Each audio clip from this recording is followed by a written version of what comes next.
네, 안녕하세요. 데일리아드 이슈 김주원입니다. 먼저 아래 자막으로 나가는 오늘의 키워드 확인해 주시고요. 그럼 6월 15일 데일리아드 이슈 시작하겠습니다. 먼저 지난주 금요일 뉴욕 증시에서 주요 지수는 폭락했던 지수가 다시 반등에 성공하면서 일제히 상승으로 마감했습니다. 이날의 첫 번째 미 증시 이슈는 경기 회복에 대한 기대감입니다. 이날 발표된 경제지표는 경기 회복에 대한 기대감을 키웠습니다. 6월 소비자 태도지수 예비치는 78.9로 전월 확정치 72.3에서 상승했고요. 월스트리트 저널이 집계한 시장 전망치도 상회했습니다. 2달 연속으로 상승하면서 미국 경제 핵심인 소비 회복을 얘기하고 있습니다. 또한 미 노동부는 5월 수입 물가가 전월 대비 1.0% 상승했다고 밝혔는데요. 이 지표 역시 전문가 예상치를 상회한 수치입니다.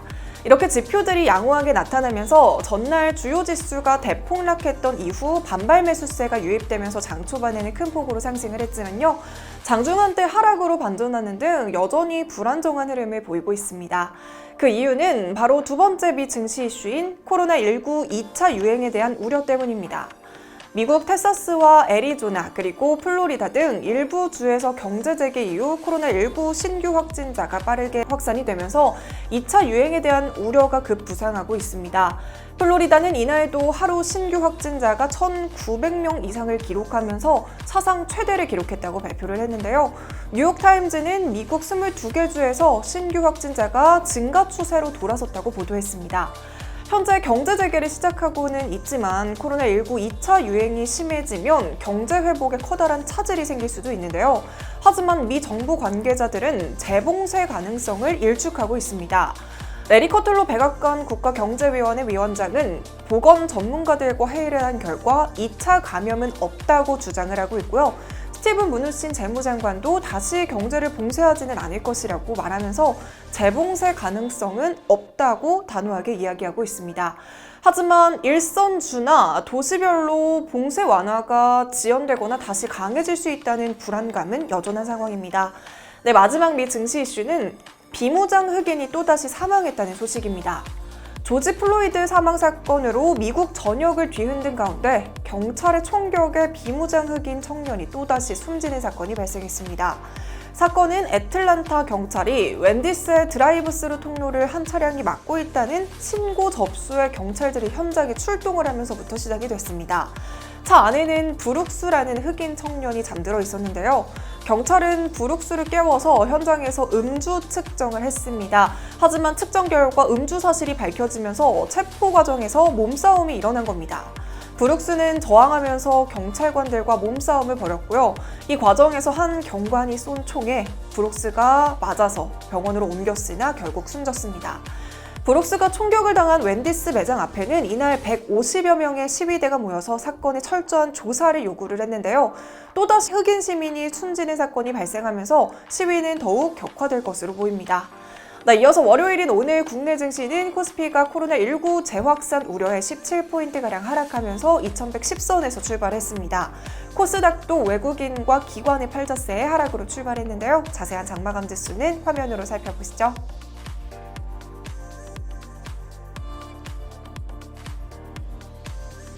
이어서 국내 경제 이슈 살펴보겠습니다. 오늘의 국내 경제 이슈는 1분기 임금 상승률 8년 만에 후퇴입니다. 올해 1분기 근로자의 1인당 임금 상승률이 8년 만에 후퇴한 것으로 나타났습니다. 한국은행과 고용노동부 등에 따르면 올해 1분기 전체 산업의 근로자 1인당 임금 상승률은 전년 동기 대비 1.2% 감소했습니다. 분기를 기준으로 임금 상승률이 마이너스를 나타낸 건 이 통계 개편 등으로 시계열 비교가 가능한 2012년 이후 처음입니다. 전체 산업 임금 상승률은 이 기업 실적 호조와 최저임금 인상 등의 영향을 받은 지난 2018년 5.3%로 2017년보다는 높았지만 경기가 부진해지면서 지난해 다시 3.4%로 둔화했고요. 올 초에는 마이너스로 돌아섰습니다. 코로나19 충격이 산업 전방위적으로 확산이 되고 있어서 올해 임금 상승률이 크게 꺾일 가능성이 높은 상황인데요. 임금 상승률 둔화는 저물가를 심화시키는 요인이기 때문에 가계는 소비를 줄이고 이것의 경기 위축으로 이어져서 물가가 하락하는 악순환이 발생될 가능성이 큽니다. 네, 그럼 본격적으로 오늘의 이슈 살펴보겠습니다. 과연 어떤 이슈들이 있었을까요? 먼저 첫 번째 종목은 삼성중공우입니다. 삼성중공우가 월요일인 오늘도 또다시 급등세를 보였습니다. 6월에만 무려 7거래일 연속으로 상한가를 기록하고 있고요. 6월 1일만 해도 5만 원대였던 주가는 무려 8배가량 폭등하면서 현재 40만 원대를 넘어섰습니다. 이렇게 삼성중공우가 연이은 대박 행진을 이어가고 있는 이유는 지난 1일 카타르와의 23조 원 규모의 LNG선 수주 계약 소식 때문입니다. 지난 6월 1일 카타르 국영 석유회사인 카타르 페트롤리엄이 대우조선해양과 현대중공업 그리고 삼성중공업과 약 23조 6천억 원의 규모의 LNG 운반선 계약을 맺었다는 보도가 있었습니다.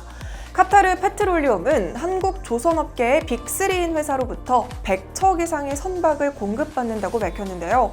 이번 계약은 카타르 페트롤리엄이 2027년까지 국내 조선사의 LNG선 건조 공간의 상당 부분을 확보하고 있는 내용을 담고 있습니다.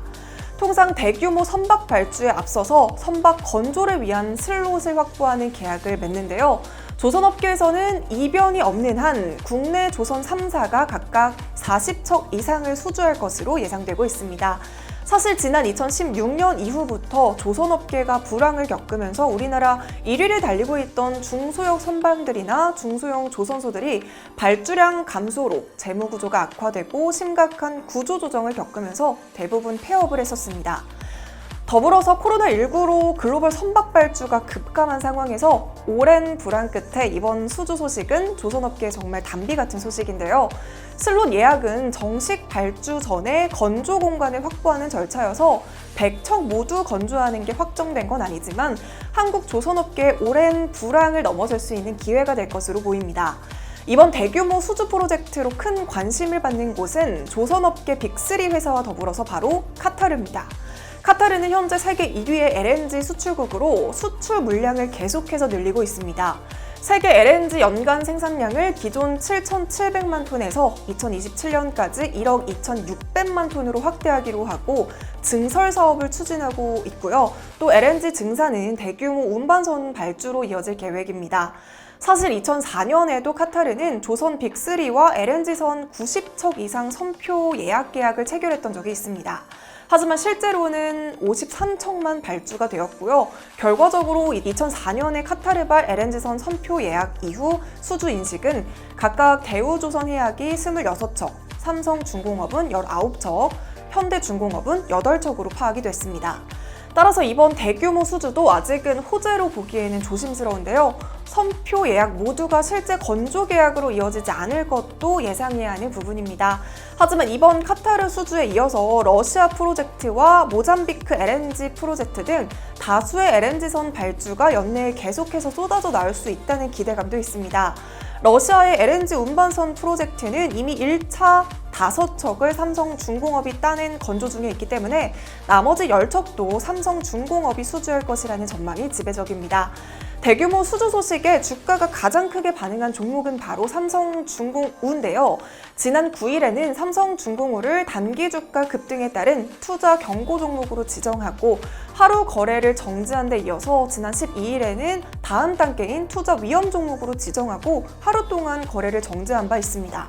하지만 6월 내내 상승한 삼성중공우는 무려 650% 이상 상승하면서 5만 원대였던 주가가 오늘을 기준으로 43만 원의 고가를 형성했습니다. 과연 지칠 줄 모르고 끝없이 상승하는 삼성중공우의 주가 어디까지 갈지 저도 기대가 되는 부분입니다.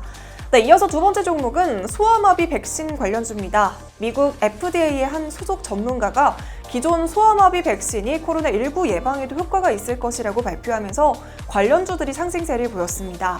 CNN의 보도에 따르면 미국 FDA의 소속 전문가들은 미 과학 전문 저널인 사이언스에서 소아마비 백신에서 코로나19의 효과를 봤다는 견해를 밝혔습니다.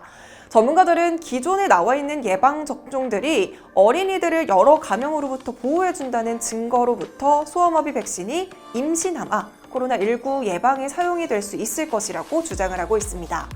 소아마비 백신은 가격도 저렴하고 안전한 데다가 경구용으로 복용도 간편합니다. 코로나19 예방에 사용이 된다고 하더라도 연 10억 개 이상 공급할 수 있을 정도로 양도 굉장히 충분합니다. 소아마비 백신이 나온 후 소아마비는 세계에서 거의 퇴치가 되었던 만큼 제약업계에서는 소아마비 백신의 코로나19 치료제 임상 가능성을 염두에 두고 있습니다. 네, 이런 소식에 오늘 움직임을 보였던 종목이 두 개가 있는데요. 먼저 라파스입니다. 라파스는 세계 최대 글로벌 백신 제조사 인도 세럼 인스티튜트와 B형 간염이나 소아마비 백신을 공동으로 연구를 하고 있는데요. 이 공동 개발과 생산에 대한 구체적인 합의도 완료를 했다고 계약서도 보내둔 상태인 것이 밝혀지면서 오늘 부각이 된 종목입니다. 라파스는 오늘 장중에 최고 12%까지 상승하면서 3350원의 고가를 형성했습니다. 이어서 보령제약도 장중에 11%가량 상승했는데요. 이 보령제약의 계열사인 보령바이오파마가 국내 최초로 소아마비 등 4개 질병을 예방하는 보령 DTA PIBV 백신을 자체적으로 제조하고 있어서 관련주로 분류하고 있습니다. 네, 이렇게 오늘은 삼성중공우와 소아마비 백신 관련주 소식으로 데일리하디 이슈 마무리하겠습니다. 네, 시청해주신 모든 분들 감사합니다.